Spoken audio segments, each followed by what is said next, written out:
Welcome to another edition of Around with Randall, your weekly podcast on making your nonprofit more effective for your community. And here is your host, the CEO and founder of Hallett Philanthropy, Randall Hallett. It's wonderful to have you take a few minutes of your day to join me, Randall, on this edition of Around with Randall.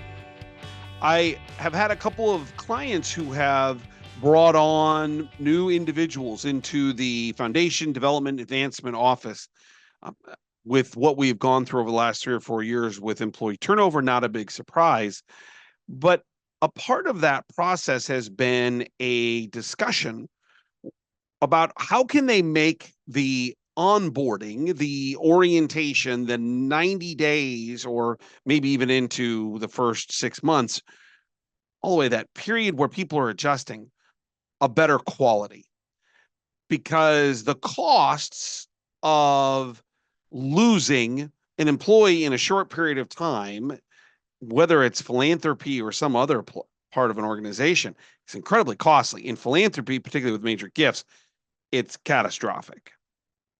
And in particular, when we lose a leader or there's a culture change, or in healthcare, we're talking about mergers, budgetary challenges, all of these things are so much out of our control that the one thing we have to try to do is keep great people, attract great people. And that onboarding process is really critical. So today, I want to spend just a few minutes chatting about what makes a great onboarding process. So let me start with what I'm not going to talk about, which may be a little surprising. I'm not going to talk about what I think most people think of when they think of onboarding. It's a full day and we sit and it's like we're shoving water through a garden hose into the mouth of all of our new employees. Here's everything you need about the organization. You have to sit and get a nice lunch, go to your job the next day. And by the way, you should know everything. Yeah, we're not going to talk about that. We're not going to talk about benefits. We're not going to talk about, how do you do parking and you got to have your ID and, those are things the organization as a whole are probably addressing. If you're a smaller nonprofit, you probably have to worry about them.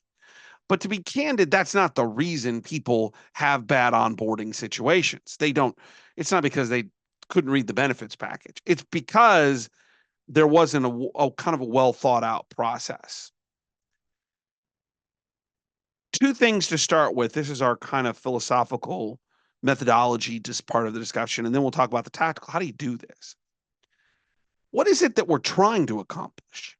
I think sometimes we fail to even ask that basic question, because if we ask that question and we ask that of great HR people, great individuals who are attempting to figure out how to bring on employees across an entire organization, what we're not talking about is, well, we got to make sure they can pass and get 100% on a test about their benefits.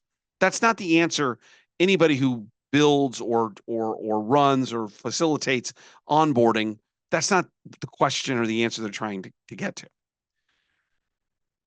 I think some of the things we want in an onboarding process are really basic. We want our employees to feel valued from the minute they walk in, that they made a great decision in joining the organization, and that they feel like there's hope in this job, that they're going to enjoy it, that there is a really defined sense of direction in the organization. And maybe more importantly, because if the organization's too big, in the department, which is where we're going to get to in a moment. We also want them to feel like they're part of a larger effort, team. There's nothing worse than isolation. I'm the only one doing the work. How does this get? I'm just a small cog in a big wheel. That's a hard thing to overcome if that's the way people feel. We want them to feel and understand about culture and productivity. What is it that we're all trying to accomplish? In the end, those first days, months, are really about, have I arrived at a place, if I'm a new employee, that mirrors kind of the things I want professionally, has a culture that is welcoming, whatever that means to that individual, that there's a sense of professionalism and accountability. I know that may sound strange, but I truly believe most human beings don't want to go through life not wanting to accomplish anything. Most of us just need help doing it. So there's a sense of teamwork and guidance and direction, that people are rowing in the same direction. I think the other part of this conversation, besides what we're really looking for, is the discussion about what happens when we don't find it, or when we don't give our employees an opportunity to find those things, way past the benefits and the parking and IDs. The first thing that comes up is, very quickly, that can be a mark against employee engagement. They can lower those scores. If you have a lot of new people coming in and they don't feel a sense of positive, uplifting energy, general concept that I'll use here to talk about all those things we just talked about feeling that it was a good decision and successful and valued and things of that nature. You start having people start feeling like, wow, this was a bad decision, but now I'm stuck here. I don't think we want a lot of people coming to our office that way. Number two, which is the reason we started this conversation, is that this is how increased turnover occurs. When there's not a really good understanding of the organization and that they don't feel like this was a good decision, because of the employment market we're in, they can have other options. Now, you do this enough, and then it becomes the job hopping resume, which I have talked about, which drive me crazy when you see someone every 16 to 12 months, 2 years, taking job. Like, hey, man, put your roots in the ground. Buy into what's going on. Maybe some of that isn't their fault as much. Number three is, studies have shown when there's good orientation, good onboarding, good bringing someone into the organization, there's a longer timeline and sense and data of productivity with better employees. They do more. First impressions are hard to overcome. So think about just in your daily life with people you meet, situations you run into, if we have a first impression that is a negative, it's hard to overcome that. The same is true in jobs. If we walk in and the first week's a dumpster fire, or the first month is like, this wasn't that great, it's hard to overcome those first impressions. This leads to longer term productivity, because then they're dug a little bit of a hole, even if it turns out to be a great job and it turns out to be a great opportunity and the connection is right. If it doesn't start at least decently well, you've dug a hole for that employee, which gets us to our fourth thing, is you get to productivity faster if you have a good orientation process. Think about the demands, particularly in philanthropy, particularly with major gift officers, annual gift. We're looking for revenue, and we've got a lot of pressure on us right now to deliver. What does that mean? That means we need to get to that productivity pieces faster. Well, the easiest way to do that, particularly with new employees, is to have really strong onboarding discussions and work, which we're going to talk about in the tactical, things that people can buy into to better understand what we're trying to accomplish. Number five is the sense of a poor team integration. They can be a great employee, but if the environment that they work in every day, the department, foundation, development office, advancement office, whatever, is really not great, it doesn't make a difference how much they love the organization. We are, by nature of who we are as human beings, looking for social connection. And when we don't have that, it doesn't make a difference how much we believe in the mission. We tend to go find other places that we can embrace that concept. So this sense of team integration is important, and we'll get to the tactics, not just, hey, let's have, this is Bob, and everybody wave at Bob, and now go back to your jobs, and Bob, good luck. How do you build a sense of teamwork and bring a new person with new ideas, with new communication skills, with maybe deficits? Maybe they're looking for growth. Maybe they're older. Maybe they're younger. Maybe they're taller. Maybe they're shorter. I don't know. How do you blend that uniqueness into a better team environment? Because if you don't, you have poor team integration. Number six is just confusion and miscommunication. I feel terrible for new employees when it's a great hiring process. So throughout this, we're making the assumption the hiring process was really good. They walk in and all of a sudden it's like, I don't know what's going on here. I don't know who I can trust. I'm not me. I'm stuck in an office by myself or in a cubicle. Nobody talks to me. Man, confusion and miscommunication is really troublesome. And people generally will walk away from those scenarios. The last one, the seventh, is what I think of, which is hard to define or certainly hard to quantify, is the idea of a diminished employer brand, meaning your new employee goes out after the first week with a beer with all the former colleagues or with a group of friends who are like, I'm so excited. And they walk in the restaurant or establishment and say, man, that place sucks. I can't believe I took this job. Do you want those kind of situations where your employees are going out and telling people these people are confused? I don't know what's going on. You can't have that because that decreases your brand.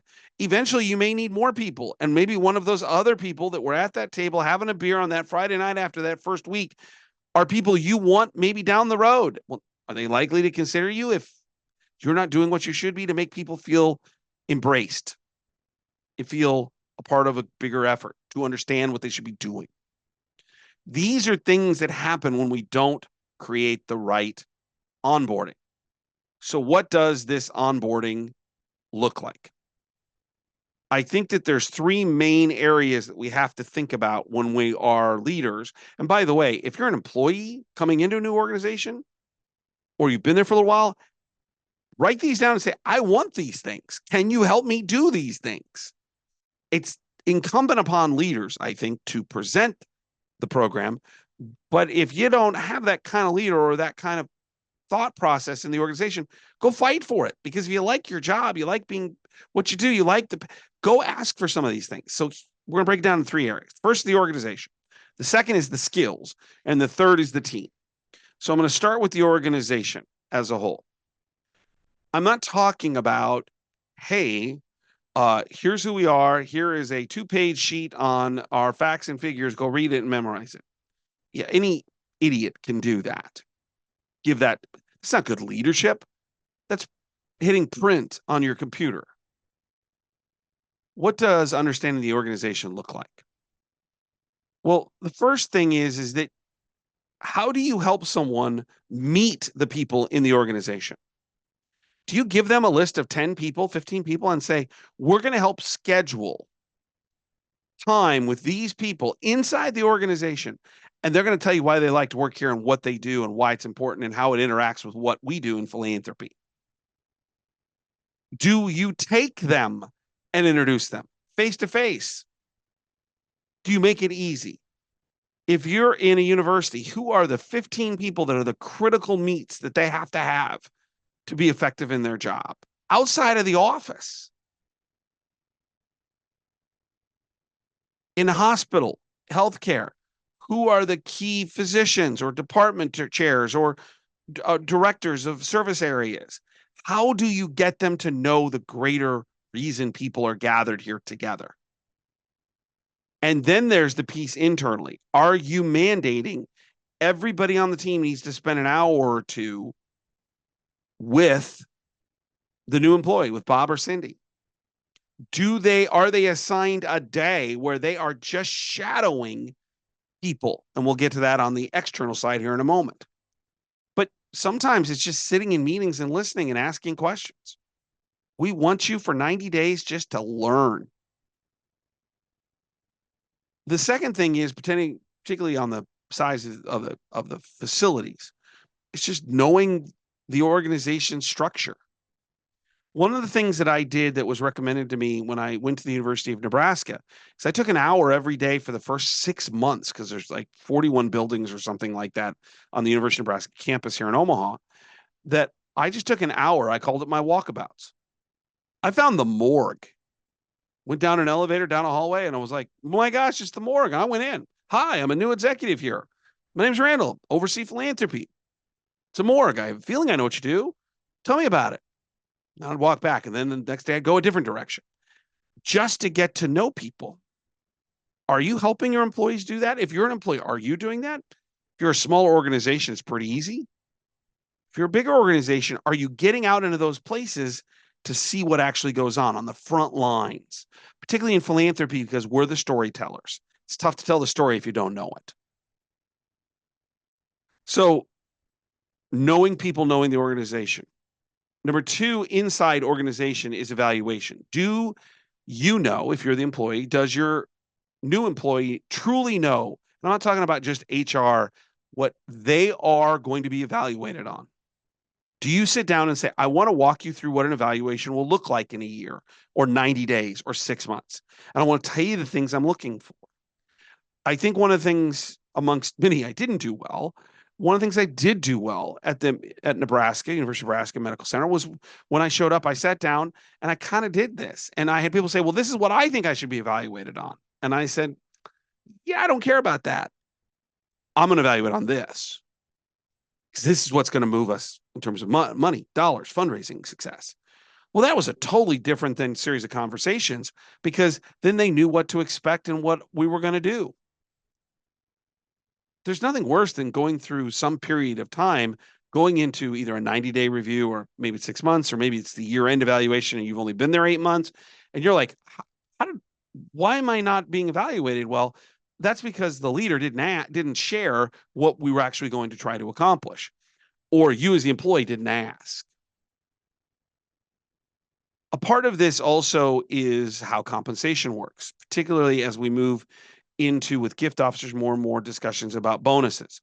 I'm not going to get into the details here, but if you go back to episode in the podcast here, 72, talking about bonuses, and number 60 was about the overall, that was the study I did, 1,500 plus different individuals, still very applicable right now, even though it's a year or two old, about what people want in their jobs. That's a part of this. How do we compensate people? The third element of organization is culture. And really what I'm talking about here is, what is it that we believe in? And that can be broken up into smaller parts. We need to talk about remote working. How often are we here? How often are we not? What are the expectations? Are we a little more flexible on when we get there? Or, hey, at 8 o'clock, the door's open. You better be seated at your desk or be working wherever you're supposed to be. What do we do in terms of respect? How often do we meet? Do we have, opportunities to gather and socially connect? Helping people understand the social makeup, the cultural makeup, particularly, I think right now about remote, what's appropriate, what's not, and setting some boundaries is really important. That's the organizational piece. The skills piece. So this is about, can they do their job? And we have to start with an evaluation of their skills. We think we know what their skill sets are when we interviewed them. Hopefully, if you're doing the interview process well, you can garner some of that information. But you really don't truly know until you get them in the job. Are you doing a little pre-testing? Like, how are their skill sets? They're a gift officer. Do they know how to make phone calls? Do they actually know how to go see people? If they're in the database, infrastructure, finance, do they actually understand what we're doing? What is it that you can do to really, truly evaluate where their starting point is? Because if you can do that, you can alleviate an immense amount of the problems that come when somebody says, I don't know how to do my job. Because you will have known, I need to prepare them either with more education, more training, more opportunity, or less, depending on their skill sets, where they're at. Don't forget, and this comes from another episode, I'm not going to get into this, but episode for this podcast, 102, about what we're looking for, that most of the time I think we're looking for the wrong things in people. We assume based on their resume, they have all these skills. I don't know if they do or not. But the point is, we've got to do some evaluation, because once we do that evaluation, then we can build out what this looks like. And if we're hiring people that don't have as much experience, but have all the innate qualities that we can teach them the skills of the job, but we can't teach them the fire in the belly. Are they going to get there in the morning? Are they going to show up? Are they going to do their job? There's a sense of resiliency. They don't take things personally. And they have kind of this communication and connection to who we want representing the brand of our organization. But maybe they don't have all the skills. Then we can start talking about, let's find you tools to help you.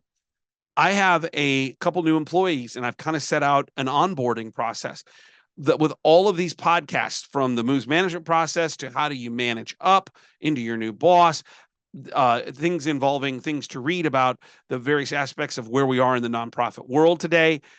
I mean, it's like 1.5 pages of podcasts and readings and blog posts and other things, because I want to give my clients something to do this. Does every employee need all of it? No. But if you can say, look, your weaknesses are here in plain giving, and we really need you to be thinking about this. Here's 3 podcasts, 2 sheets of paper, and we're going to give you some time to talk with Randall about what this looks like, because your skill set's we'd like to up that there. But boy, you're good up here, so you just start rolling on that. Another way of doing this, we talked about this shadowing on the in the inside. I've got a client that I just love working with, one of the best leaders I know. She's got her new employee who doesn't know quite as much about philanthropy, but has those intangibles that's going to make her great, shadowing with her every day, or giving her to another leader and saying, I want you for the day just to go with Bob, Cindy. You're just going to watch them in their meetings, when they go see a donor, when they're in an administrative meeting, when they're talking about this strategy, when they're trying to do this project. And literally they're passing this person off. And she's already saying, man, I am learning so much about the culture and about tactics and about what I need to be doing.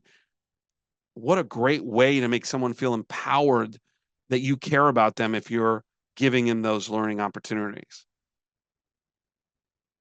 Even all the way, this leader brought this new staff member, and I was lucky enough to be asked to join them in a multi-million-dollar ask where we were in the conversation about how we're going to make this gift come to fruition.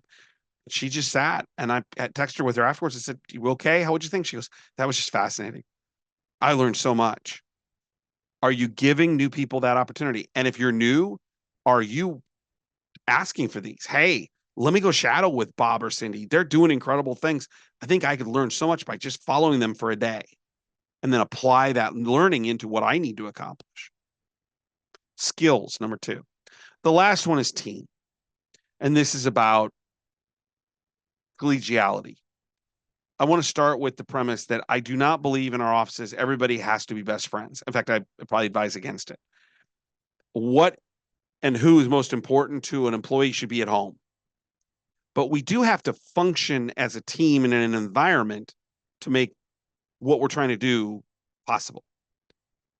Everything is easier when we have a good team rather than trying to do it ourselves. Just that simple. Different skill sets, different perspectives, different opinions. When we meld that together, we come up with the best strategies. So got to build teamwork. The first thing is I think that we waste way too much time when it comes to only doing team building activities once a year. Well, it's the end of the year. Why aren't we doing those things more informally during the year? Maybe, and I had a former client, I thought they did this really well. Once a month, they had an hour lunch with everybody. Bring your BYOB, bring your lunch in, and we just sat and chatted. And then some of the sub-departments in a very large foundation, they started doing it. And what they found was they got to know their people better. Think about a new employee. They come in and you only do that once a year and it's 8 months down the road. What are they doing for 8 months? Maybe you should be scheduling it within 2 or 3 weeks of when that new employee gets there. Let them kind of figure out where the parking is, the bathrooms are, and get the kind of basics. Why don't every time a new employee starts, if you can, in that department or that sub-department, hey, we're going to do something informally. Doesn't have to be complicated. Doesn't have to cost a lot of money, but it can be very effective. The second thing is I think sometimes we need to get off-site and take down the barriers of the walls of our office. Sometimes that's just grabbing lunch or grabbing something to drink after work.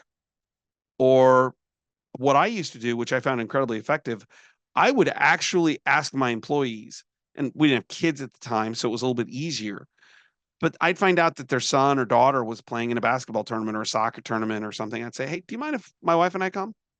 They're like, seriously? I'm like, yeah. I like to know my people. I like to know their families. And people would go, really? Like, yeah. Genuinely so. Didn't do it all the time, but you do it every once in a while and with the right people, and he really cares. Then you get to know the family. Hey, tell me, about yourself outside of the office. That builds a sense of rapport and trust that is highly effective. And so finding ways to do it informally is critically important to building a team and bringing people into that team. Or if you are the new team member, asking, I want to be a part of the team. Can I do some of these things? Organizational, bigger picture, skills, where are they at? How do I give them the tools so they can be successful? Team, how do I build people around them? These are the things that make great onboarding processes. My hope is you can take some of these and say, okay, when the next new employee comes in, we're going to do this a little bit differently and get better. So we're welcoming people and elevating them very quickly into the highest levels of engagement that we can, because that's what we need. And eventually that will lead to a better team, better productivity, better outcomes. People are hard to find. Good people are even harder to find. Need to make sure they feel welcomed, empowered, and a part of the process. Don't forget, check out the blogs that I post every couple days, Tuesday, Thursdays, really, at hallettphilanthropy.com. Just interesting 90-second reads, something to think about. If you'd like to reach out to me, it's podcast@hallettphilanthropy.com. The world keeps spinning, and with every turn of our globe, we run into more challenges. And I think that the value of philanthropy has never been more needed, and sometimes probably never been more underestimated in terms of its value. Sometimes that's defeating for us. And what I want you to know is I want you to know that I think what you're doing every day is empowering for me, for you, for your community. My all-time favorite saying, some people make things happen. Some people watch things happen. Then there are those who wondered what happened. At the end of the day, we're people who make things happen. We're looking for people, community leaders, partners, philanthropists who also want to make things happen, to do the things for the people and the organizations and the parts of our community who are wondering what happened, to make it better. Philanthropy is all about love of mankind, humankind. That's what you do every day. I hope you feel that, know that. Even though there's struggles, challenges, ups and downs, you are and should be making a difference every day. And that's something to hold on to and to embrace and walk into the next day knowing I can do the same again. I'll look forward to seeing you the next time, right back here on the next edition of Around with Randall. And don't forget, make it a great day.